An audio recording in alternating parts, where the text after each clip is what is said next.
ಇವಾಗ ನಾವು ಎಲ್ಲಿದ್ದೀವಿ ನಾವು ಏರ್ಪೋರ್ಟ್ ರೋಡ್. ಸೊ ನಾವು ಏರ್ಪೋರ್ಟ್ ರೋಡ್ ರೀಚ್ ಆಗ್ತೀವಿ. ಬ್ರೇಕ್ಫಾಸ್ಟ್ಗೆ ಬಂದು ಬಿಟ್ ಸ್ಟಾಪ್ ಕೊಟ್ಟಿದ್ದೀವಿ. ಸೊ ಬ್ರೇಕ್ಫಾಸ್ಟ್ ಮಾಡಿ ಮುಂದೆ ನಮ್ಮ ಪ್ರಯಾಣ ಬಂದ್ಬಿಟ್ಟು ನೀನ್ ಈ ತರ ಅಂತ ಬಿಕ್ಕಳ್ತಾ ಇದ್ರೆ ನನಗೆ ತಿಕ್ಕಲಿ ಹಿಡಿಯುತ್ತೆ. Coffee stop. ಓಕೆ, ಈಗ ನಾವು ಏರ್ಪೋರ್ಟ್ ರೋಡ್ ರೀಚ್ ಆದ್ವಿ. ಒಂದು ಕಾಫಿ ಸ್ಟಾಪ್ ತಗೊಳ್ತಾ ಇದ್ದೀವಿ. ಇದಾದ್ಮೇಲೆ ನಂದಿ ಕ್ರಾಸ್ಗೆ ರೀಚ್ ಆಗ್ತೀವಿ. ಸೊ ಬನ್ನಿ ನಮ್ಮ ಜೊತೆ. ನಮ್ಗೆ ಏನೇನೋ ಬಂದ್ಬಿಡ್ತು. ಮೊದಲು ಸರಿಯಾಗಿ ಮಾತಾಡೋದು ಕಲಿ.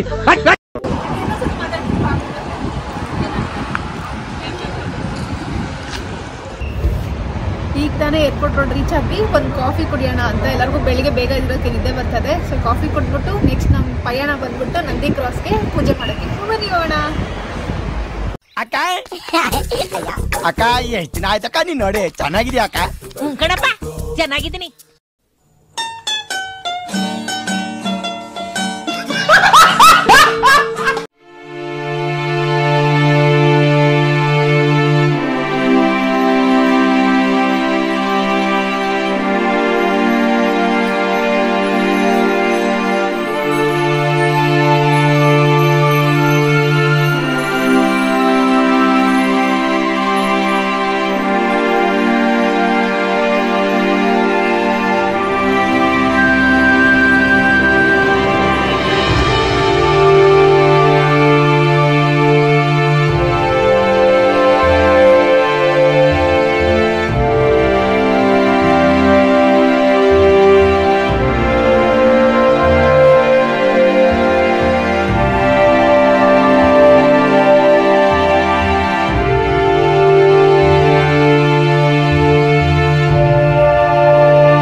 ಸೊ ಇವಾಗ ರೀಚ್ ಆಗ್ಬಿಟ್ಟು ಫಸ್ಟ್ ಪ್ರೊಸೀಜರ್ ಏನಂದ್ರೆ ಸ್ಟವ್ ತೊಳೆದು ಸ್ಟವ್ಗೆ ಪೂಜೆ ಮಾಡಿ ಇವಾಗ ಅಡುಗೆ ಸ್ಟಾರ್ಟ್ ಮಾಡ್ತೀವಿ. ಫಸ್ಟ್ ಎಲ್ಲ ಏನ್ ಮಾಡ್ತಿದ್ದೇವೆ ಅಂದ್ರೆ ಇವರೇ ಬಂದು ಕಲ್ಲಲ್ಲಿ ಒಲೆ ಜೋಡಿಸಿ ಒಲೆ ಪೂಜೆ ಮಾಡಿ ಕಲ್ಯಾಣಿಗೆ ಹೋಗಿ ಪೂಜೆ ಮಾಡ್ತಾರೆ. ಇವಾಗ ನೆಕ್ಸ್ಟ್ ನಾವು ಕಲ್ಯಾಣಿಗೆ ಹೋಗ್ತೀವಿ. ಕಲ್ಯಾಣಿ ತೋರಿಸ್ತೀವಿ.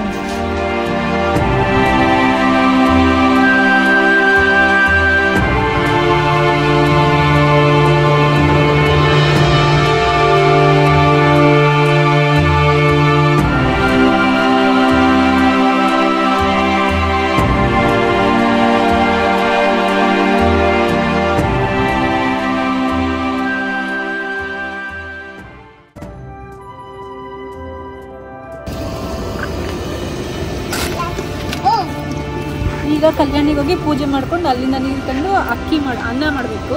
ಆ ಅನ್ನನ ದೇವರಿಗೆ ನೈವೇದ್ಯ ಮಾಡ್ತಿದ್ದಾರೆ. ಅನ್ನ ಮತ್ತೆ ತಂಬಿಟ್ಟು.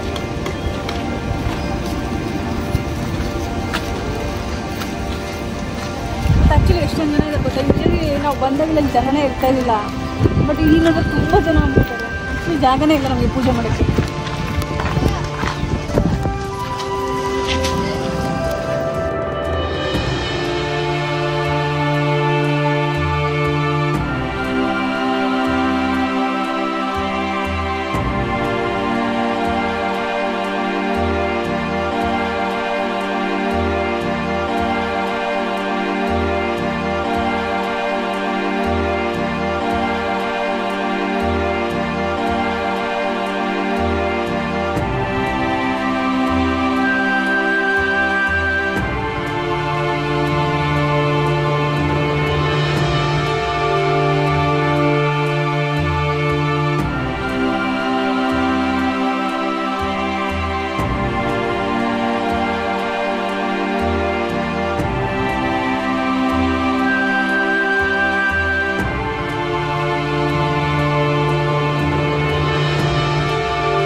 ಊರ ಬಗ್ಗೆ ಏನು ಮಾತಾಡೋದು? ಹೊಲಗಳು ಗೊತ್ತಿಲ್ಲ, ಎಲ್ಲ ಹೊಲಗಳೆಲ್ಲ ಬೆಳ್ಕೊಂಡ್ಬಿಡ್ತವೆ. ಇನ್ನು ನನಗೆ ಕೋರ್ಟ್ ಕಚೇರಿ ಅಂತ ಹಳೆಯದಾಗೈತೆ. ಏನು ಮಾಡೋದು? ಈ ದೇವದಿಂದ ವರ್ಷ ಕ್ಲಿಯರ್ ಆಗೋಗ್ಬಿಟ್ರೆ ನನ್ನ ಮಕ್ಕಳಿಗೆ ನಾನು ಒಳ್ಳೆ ಬುದ್ಧಿ ಹೇಳ್ಕೊಟ್ಟಿದ್ದೀನಿ. ನೋಡು, ನಾನೇ ನಮ್ಮಪ್ಪ ಬ್ಲ್ಯಾಕ್ ಹಾಕೊಂಡಿದ್ದೀನಿ. ಅದಕ್ಕೆ ನಮ್ಮಪ್ಪ ನಮ್ಗೆ ಒಳ್ಳೆ ಬುದ್ಧಿ ಹೇಳ್ಕೊಟ್ಟವ್ರೆ. ಯಾರ ಆಸ್ತಿಗೂ ಯಾರು ಕಣ್ಣಾಕ್ಬಿಟ್ರೆ ನಿಮ್ದು ನೀವು ಎಷ್ಟಿದೆ ಅಷ್ಟು ನೋಡ್ಕೊಂಡು ಹೋಗಿ ಅಂತ. ಅದಕ್ಕೆ ದೇವ್ರು ನಮಗೆ ವರ್ಷಕ್ಕೆ 3 ಸತಿ ಪೂಜೆ ಮಾಡೋ ಶಕ್ತಿ ಕೊಟ್ಟಿದ್ದಾನೆ. ಹಂಗೆ ಕರೆಕ್ಟ್. ನಮ್ಮ ಅಪ್ಪಂದು ಪಾಪ ಆಸ್ತಿ ಇದೆ, ಅವ್ರ ಅಣ್ಣ ಮೋಸ ಮಾಡ್ಬಿಟ್ರೆ ಏನು ಮಾಡೋಕ್ಕಾಗಲ್ಲ. ಇಲ್ಲ, ಇವಾಗ ಕೋರ್ಟ್ಗೆ ಹಾಕಿದ್ದೀವಿ, ಎಲ್ಲ ಕ್ಲಿಯರ್ ಆಗಿದ ತಕ್ಷಣ ಬೆಳಿತೀವಿ, ಸರಿಯಾಗಿ ಬೆಳಿತೀವಿ. ಹೋಮ್ ಸ್ಟೇ ಎಲ್ಲ ಮಾಡೋದು ಇಷ್ಟ ಆಯ್ತು ನನಗೆ. ರೂಮ್ಗಳು ಅಂದಿರ್ಸಿ ಬರ್ತಾರಲ್ಲ ಟ್ರಾವೆಲರ್ಸು, ಅವ್ರಿಗೆ ರೂಮ್ ಮಾಡೋಕ್ಕೆ ತುಂಬ ಇಷ್ಟ ನನಗೆ. ಒಂದು 10 ಕುರಿ ಹಾಕ್ಕೊಂಡು ರೂಮ್ಗಳು ನೋಡ್ಕೊತೀನಿ, ಅಷ್ಟೇ ಕೆಲಸ. ಹಂಗೆ ಅಭಿಮಾನಿ ಅಣ್ಣ, ನಿಮ್ಮ ಅಭಿಮಾನಿ ಅಣ್ಣ.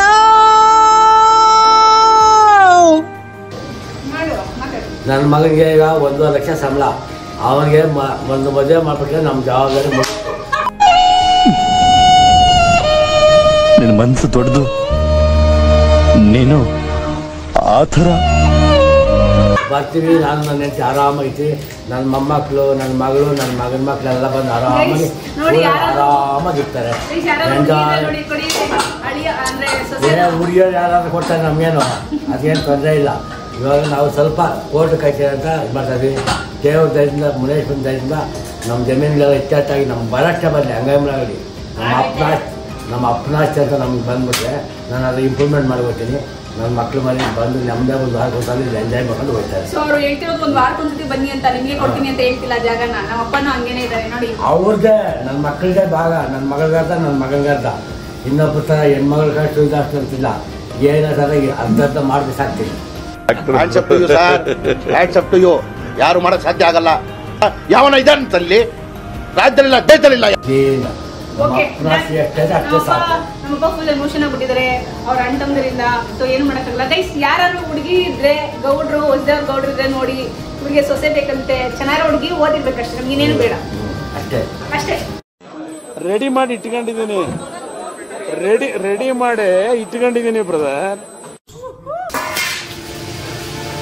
ಸೊ ಗೈಸ್, ಇವಾಗ ಅನ್ನ ರೆಡಿ ಆಗಿದೆ, ಎಡೆಗೆ ರೆಡಿ ಮಾಡ್ಕೊತಾ ಇದೀವಿ.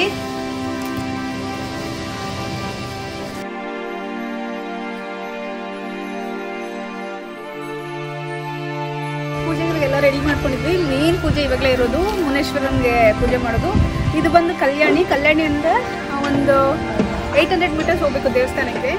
ಇಷ್ಟು ಪೂಜೆ ಸಾಮಾನು ತೊಗೊಂಡಿದ್ದೀವಿ. ಎಡೆ, ತಂಬಿಟ್ಟು ಮತ್ತು ಪೂಜೆ ಸಾಮಾನು ಎಲ್ಲ ತೊಗೊಂಡು ಮುನೇಶ್ವರ ಸ್ವಾಮಿ ಪೂಜೆ ಮಾಡ್ಕೊಬರೋಣ. ನೀವು ಬನ್ನಿ, ದೇವ್ರು ನಿಮಗೂ ಎಲ್ಲ ಒಳ್ಳೇದು ಮಾಡಲಿ.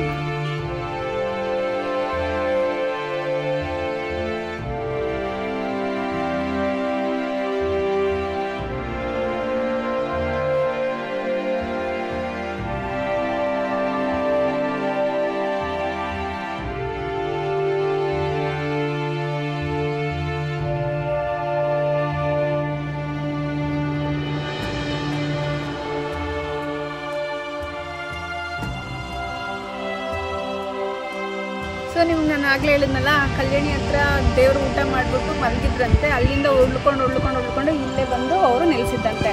ಸೊ ಅಲ್ಲಿ ಅಡುಗೆ ಮಾಡಿ ಎಡೆ ತೊಗೊಂಡು ಇಲ್ಲಿ ಬಂದು ಪೂಜೆ ಮಾಡೋ ಪದ್ಧತಿ ನಮ್ಮದು. ತುಂಬ ಚಿಕ್ಕ ದೇವಸ್ಥಾನ, ಅದು ತುಂಬ ಪ್ರಶಾಂತವಾಗಿದೆ, ತುಂಬ ಪವರ್ಫುಲ್ಲು.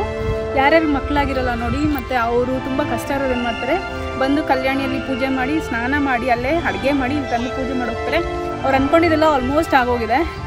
ಮೊದಲೆಲ್ಲ ಇಷ್ಟು ಜನ ಇದ್ದಿಲ್ಲ. ಇವಾಗ ನೋಡಲ್ಲ, ನಮಗೆ ಜಾಗ ಇಲ್ಲ. ಊರವ್ರು ನಾವು, ನಮಗೆ ಜಾಗ ಇಲ್ಲ ಅಲ್ಲ ಪೂಜೆ ಮಾಡೋಕ್ಕೆ. ಅಷ್ಟು ಜನ ಬರ್ತಾ ಇದ್ದಾರೆ, ನಮಗೆ ಆಶ್ಚರ್ಯ. ಸೊ ದೇವಸ್ಥಾನ ತುಂಬ ಬೆಳೀತಾ ಇದೆ, ಚೆನ್ನಾಗಿದೆ. ಬನ್ನಿ ಮುಂದೆ ಹೋಗೋಣ.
ನಮ್ಮ ಹೊಟ್ಟೆ ಎಷ್ಟು ಉರ್ಸ್ತಾವ್ರೋ ಆ ಭಗವಂತನ ನೋಡಿದ್ರೆ ಸರ್ವ ನಾಷ್ಟ ಮಾಡ್ಬೇಕು.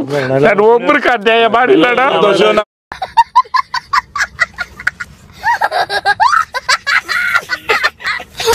ಈಗ ಪೂಜೆ ಆಯಿತು, ಈಗ ಹೋಗಿ ಅಡುಗೆ ಮಾಡಿ ತಿನ್ನಬೇಕು. ಸೊ ಬನ್ನಿ ಹೋಗೋಣ.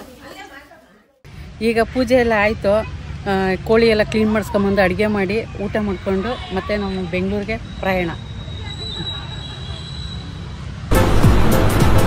ಅಷ್ಟೇ. ಹಾಯ್, ಕನ್ಫ್ಯೂಸ್ ಆಗ್ತಾ ಇದ್ದೀರಾ? ಎಲ್ಲೋ ದೇವಸ್ಥಾನ ಹತ್ರ ಅಡುಗೆ ಮಾಡ್ತೀವಿ ಅಂತ ಹೇಳ್ಬಿಟ್ಟು ಇಲ್ಲಿ ಬಂದ್ವಿ ಅಂತ. ಆ್ಯಕ್ಚುಲಿ ದೇವಸ್ಥಾನ ಹತ್ರ ಮಾಡೋದನ್ನ ಪ್ಲಾನ್ ಇತ್ತು, ಬಟ್ ತುಂಬಾನೇ ಕ್ರೌಡ್ ಇತ್ತು. ಆ ಕ್ರೌಡ್ ನೋಡ್ಬಿಟ್ಟು ನಮ್ಗೆ ಅಲ್ಲಿ ಅಡುಗೆ ಮಾಡೋಕ್ಕೂ ಮನ್ಸಾಗಿಲ್ಲ, ಊಟ ತಿನ್ನೋಕ್ಕೂ ಮನ್ಸಾಗಿಲ್ಲ. ಸೊ ಅದಕ್ಕೋಸ್ಕರ ಫಾರ್ಮ್ ಹೌಸಿಗೆ ಬಂದು ಅಡುಗೆ ಸ್ಟಾರ್ಟ್ ಮಾಡಿದ್ದೀವಿ. ನೀವು ಇಲ್ಲಿ ನೋಡ್ಬೋದು, ಇದು ಪೆಪ್ಪರ್ ಚಿಕನ್ ಮಾಡಕ್ಕೆ ಮಾಡ್ತಾ ಇದ್ದೀನಿ. ಕಬಾಬ್ ರೆಡಿ ಮಾಡಿದ್ದೀನಿ. ಮತ್ತೆ ಆ ಕಡೆ ಹೋಗಿ ನೋಡಿದ್ರೆ ಅಲ್ಲಿ ಮಟನ್ ಸರ್ ರೆಡಿ ಆಗಿದೆ. ಸೊ ಇದು ನಮ್ಮ ಮೆನ್ಯೂ. ಇಲ್ಲಿ ತೋರಿಸ್ತೀನಿ ಮಟನ್ ಸರ್.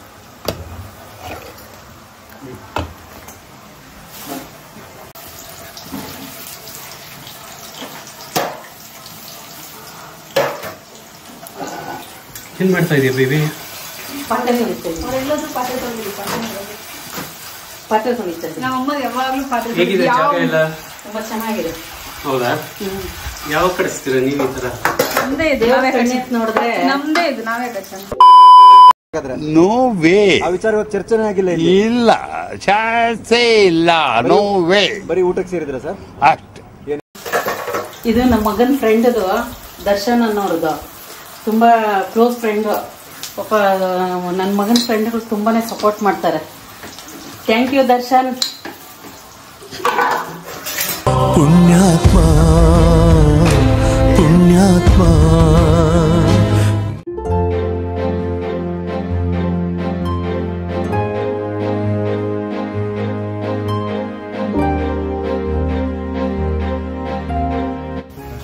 ಸೊ ಗೈಸ್, ಇಷ್ಟೇ ನಮ್ದು ಮುನೇಶ್ವರ ಪೂಜೆ ಮಾಡಿ ಹೊಟ್ಟೆ ತುಂಬ ಊಟ ಮಾಡೋದೇ ನಮ್ಮ ಮುನೇಶ್ವರ ಪೂಜೆ ಅಷ್ಟೇ.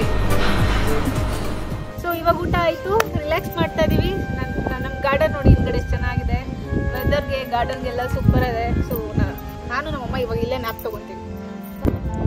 ನಾವಿಲ್ಲಿ ಕುತ್ಕೊಂಡು ರೆಸ್ಟ್ ಮಾಡ್ತಾ ಇರ್ತೀವಿ. ನಿಮಗೆ ನಮ್ಮ ಫಾರ್ಮ್ ಹೌಸ್ ನೋಡ್ಬೇಕಂತ ಆಸೆ ಆಗ್ತಿದ್ಯಾ? ಸೊ ಒಂದ್ಸತಿ ಆ ಕಡೆ ತಿರುಗಿ ನೋಡಿ ಹೆಂಗಿದೆ ಅಂತ ನನ್ನ ಫಾರ್ಮ್ ಹೌಸು.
ಗೈಸ್, ನಾನು ಹಿಂದ್ಗಡೆ ನೋಡ್ತಾ ಇದ್ದಲ್ಲ ಈ ಮನೆ ಬಂದು ನಮ್ಗೆ ತುಂಬ ಸ್ಪೆಷಲ್. ಯಾಕೆ ಗೊತ್ತಾ? ಈ ಮನೇಲೆ ನಮ್ಮ ಅಪ್ಪ ಎಲ್ಲ ಹುಟ್ಟಿದ್ದು. ಈ ಮನೆ ಏನಿಲ್ಲ ಅಂದರೆ ಆಲ್ಮೋಸ್ಟ್ 70 years ಓಲ್ಡ್ ಮನೆ. ಇದರಲ್ಲಿ ಎಷ್ಟು ಜನ ಬದುಕಿ ಬಾಳಿ ಎಲ್ಲ ಆಗಿದೆ. ಸೊ ಈ ಮನೆಯಿಂದ ಆ ಮನೆಗೆ ಶಿಫ್ಟ್ ಆಗ್ತೀವಿ. ಸೊ ಈ ಮನೆ ಬಂದ್ಬಿಟ್ಟು ನಮ್ಮ ಅಪ್ಪ ಅಮ್ಮ ಮದುವೆ ಆದಾಗ ಕಟ್ಟಿದ್ರು. ನೀವು ನೋಡ್ಬೋದು 1988, ಆಲ್ಮೋಸ್ಟ್ 36 years ಓಲ್ಡ್ ಮನೆ. ಪ್ಲಸ್ ಸದ್ಯಕ್ಕೆ ಯಾರೂ ಇಲ್ಲ ಈ ಮನೇಲಿ, ಎಲ್ಲರೂ ಬೆಂಗಳೂರಲ್ಲಿ ಸೆಟ್ಲ್ ಆಗ್ಬಿಟ್ಟಿದ್ದಾರೆ. ಅದಕ್ಕೋಸ್ಕರ ಮನೆ ಹಿಂಗಿದೆ. ಬಟ್ ವರ್ಷಕ್ಕೊಂದ್ಸತಿ ಬಂದಾಗ ಎಲ್ಲರೂ ಬಂದು ಈ ಮನೇಲಿ ಪೂಜೆ ಮಾಡಿ ಅವ್ರು ಬಂದು ಅವ್ರು ಪೂಜೆ ಮಾಡ್ಕೊಂಡು ಹೋಗ್ತಾರೆ. ನಾನು ಮದುವೆ ಆದಾಗ 1 ವರ್ಷ ಇಲ್ಲಿದ್ದೆ. ಆಮೇಲೆ ಬೆಂಗಳೂರಿಗೆ ಪದ್ಮನಾಭ ನಗರಕ್ಕೆ ಶಿಫ್ಟ್ ಆದ್ವಿ ಅಷ್ಟೇ. ನನಗೆ ಈ ಪರ್ಟಿಕ್ಯುಲರ್ ಮನೇಲಿ ಇರೋ ಮೆಮೊರೀಸ್ ಏನು ಅಂದರೆ, ನಾವು ಸಮ್ಮರ್ ಹಾಲಿಡೇಸಿಗೆ ಬರ್ತೀವಿ. ಸಮ್ಮರ್ ಹಾಲಿಡೇಸಿಗೆ ಬಂದಾಗ ಮನೆ ಒಳಗಡೆ ಮಲ್ಕೊತಾ ಇದ್ದಿಲ್ಲ. ಮನೆ ಮುಂದ್ಗಡೆ ಇಲ್ಲಿ ಚಪ್ಪಡಿ ಎಲ್ಲ ಹಾಕಿರೋ, ಚಪ್ಪಡಿ ಕಲ್ಗಳು ಹಾಕಿರೋರು. ಚಪ್ಪಡಿ ಕಲ್ ಮೇಲೆ ಚಾಪೆಗಳು ಹಾಕೊಂಡು ನಾನು ನನ್ನ ಕಸಿನ್ಸ್ ಎಲ್ಲ ಮಲ್ಕೊತಿದ್ವಿ. ರಾತ್ರಿ ಹೊತ್ತು ನಕ್ಷತ್ರ ಎಲ್ಲ ನೋಡಿಕೊಂಡು ಅಷ್ಟೇ ನನಗೆ ಜ್ಞಾಪಕ ಇರೋದು. ಈ ಊರ್ ಮೆಮೊರೀಸ್ ಅಂದರೆ ನಮಗೆ ಸಮ್ಮರ್ ಹಾಲಿಡೇಸ್ ಅಷ್ಟೇ. ರೈಟ್ ಸೈಡ್ ಲೆಫ್ಟ್ ಸೈಡ್ ಎಲ್ಲ ನೋಡೋ ಬರೀ ನಿಮಗೆ ದ್ರಾಕ್ಷಿ ತೋಟಗಳೇ ಸಿಗುತ್ತೆ. ಸೊ ಯಾವಾಗ ನೋಡೋ ದ್ರಾಕ್ಷಿಗಳು ತಿನ್ಕೊಂಡು, ಮತ್ತು ತುಂಬ ಕೋತಿಗಳು ಜಾಸ್ತಿ. ಮತ್ತು ನೀವು ನನ್ನ ಲೆಫ್ಟ್ ಸೈಡ್ ನೋಡಿದ್ರೆ ಮಾರ್ನಿಂಗ್ ಎದ್ದ ತಕ್ಷಣ ನೋಡಿದ್ರೆ ನಮಗೆ ನಂದಿ ಬೆಟ್ಟ ಕಾಣಿಸುತ್ತೆ ವ್ಯೂ. ಅದಂತೂ ಬೆಸ್ಟ್ ಪಾರ್ಟ್ ನಮ್ಮ ಮನೆಯಲ್ಲಿ.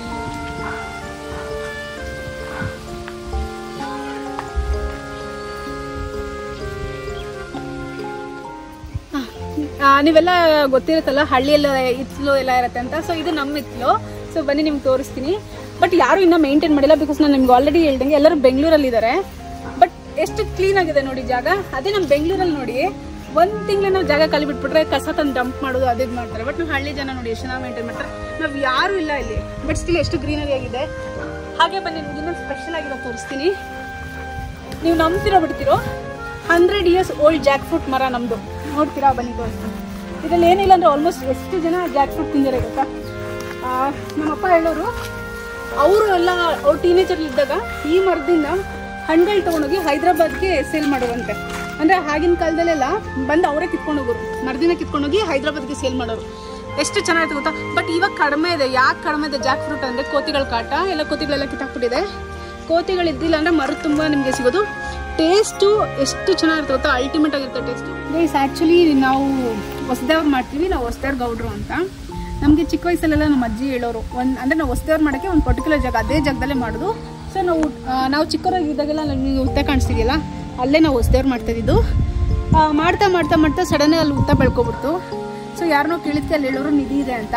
ನಮಗೆ ಗೊತ್ತಿಲ್ಲ ಅದು ಯಾರಿಗೆ ಸಿಗುತ್ತೆ ಅಂತ. ಸೊ ನಿಧಿ ನಮಗೇನೇ ಸಿಕ್ಕರೆ ನಾವೇ ಲಕ್ಕಿ. ಸೊ ಅಲ್ಲಿ ನಿಧಿ ಇದೆ ಅಂತ ಹೇಳ್ತಾ ಇದ್ದಾರೆ. ನಮ್ಮ ಅಪ್ಪ ಕೂಡ ಹೇಳ್ತಾ ಇದ್ದಾರೆ. ಈಗ ಸದ್ಯಕ್ಕೆ ನಮಗೆ 2 ಹಲಸಿನ ಹಣ್ಣು ಸಿಕ್ಕಿದೆ ಈ ಮರದಿಂದ. ಅದು ನಮ್ಮಪ್ಪ ಆಲ್ರೆಡಿ ಕಿತ್ಕೊಂಡೋಗಿ ಕಾರ್ ಹತ್ರ ಇಟ್ಟಿದ್ದಾರೆ. ನಾವು ನಿಮ್ಗೆ ತೋರಿಸ್ತೀನಿ ಆಯ್ತಾ ಆಮೇಲೆ. ಸೊ ಇದು ನಮ್ಮಪ್ಪಂದು ಜಾಗ. ನಮ್ಮಪ್ಪ ಹುಟ್ಟಿ ಬೆಳೆದಿರೋಂಥ ಜಾಗ ಇದು. ನಮಗೆ ತುಂಬ ಸ್ಪೆಷಲು ಅಷ್ಟೇ. ನನ್ನ ಸರೌಂಡಿಂಗ್ ನೋಡಿ ಎಷ್ಟು ಚೆನ್ನಾಗಿದೆ, ಎಷ್ಟು ಪ್ರಶಾಂತವಾಗಿದೆ ಗೊತ್ತಾ? ನಮಗೆ ಚೈಲ್ಡ್ಹುಡ್ಡಲ್ಲೇ ಬಂದ್ಬಿಟ್ಟು ಸಮ್ಮರ್ ಹಾಲಿಡೇಸ್ ಕಳಿಸೋರು ಅಷ್ಟೇ ನಮ್ಮ ಅಪ್ಪ ಅಮ್ಮ. ಆಗಂತೂ ನಾವು ಬಂದು ಇಲ್ಲೇ ಆಟ ಆಡ್ತಾ ಇದ್ದಿದ್ದು. ಚೆನ್ನಾಗಿರೋದು ಒಂಥರ. ಗೈಸ್ ಹಳ್ಳಿಯನ್ನು ನಾವು ನೋಡಿ, ಹಳ್ಳಿಗೆ ಬಂದಾಗೆಲ್ಲ ಹಿಂಗೇನೆ ಏನಾದ್ರು ಕಿತ್ಕೊಂಡು ಹೋಗ್ತೀವಿ. ಖಾಲಿ ಕೈಯಲ್ಲಿ ಅಂತ ಹೋಗಲ್ಲ. ನಮ್ಮ ಅಪ್ಪ ನೋಡಿ ಕಿತ್ಕೊಂಡ್ಬಂದ್ರೆ ಬಿಟ್ಟು ಸಿಕ್ತು. ನಮ್ಮ ಅಪ್ಪ ಹಿಂಗೆ ಕಿತ್ಕೊಂಡ್ರೆ ಹಳಸಿನ ತೋರ್ಸಪ್ಪ, ಹಳಸಿನ ತೋರ್ಸಪ್ಪ. ಹನುಮಾನ್